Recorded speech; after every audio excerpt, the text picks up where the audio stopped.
Hello my dear student Sujati coaching classes गणित विषय एक नुआ चैप्टर को तुम मानक बहुत बहुत स्वागत।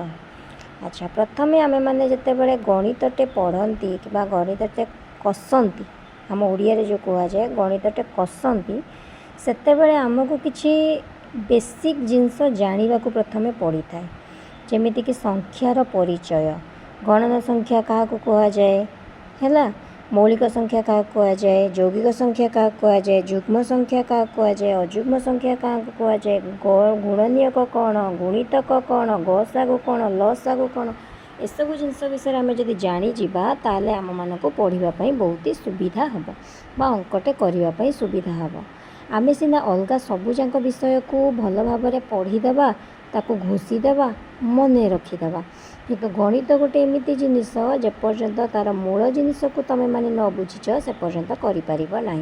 तेबे आस आज आमर गणितर यही जो प्रथम विषय को आम मैंने भल भाव जाणीजा। तेबे गणना संख्या क्या कह जाए गणना संख्या आम मैंने कौन कहवा ना 1 2 3 4 5 6 आमर 100 पर्यंत जी भी संख्या अच्छी से गुड़ाक हूँ गणना संख्या। अच्छा तापर कौन देला ना मौलिक संख्या क्या कह जाए जो संख्यार केवल 2टी मात्र गुणनीयक थाए ताहाकू मौलिक संख्या बोली कह जाए।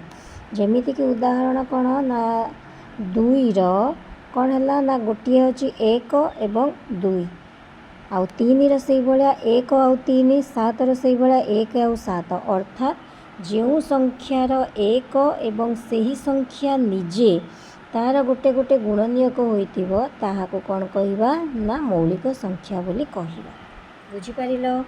अच्छा तेबे एबे आमे कौन पढ़ा ना यौगिक संख्या क्या कह जाए ना यौगिक संख्या है कौन ना जो संख्यार 2 रु अधिक गुणनीयक थाए ताहाकू यौगिक संख्या कह जाए।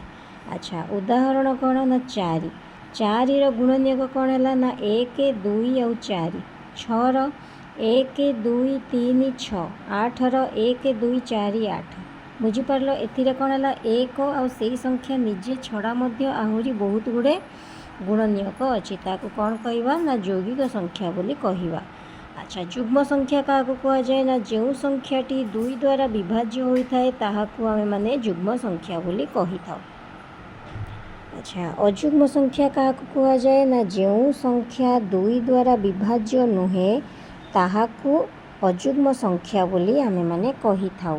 यार अर्थ है जे जुग्म और अजुग्म भितर फरक कौन जानी पारिलो कि नहीं पिला माने जुग्म और अजुग्म भितर फरक है आमर एटा कि जो संख्या को आमे माने 2 द्वारा भाग कले भागशेष 0 बाहर सेटा होची जुग्म संख्या।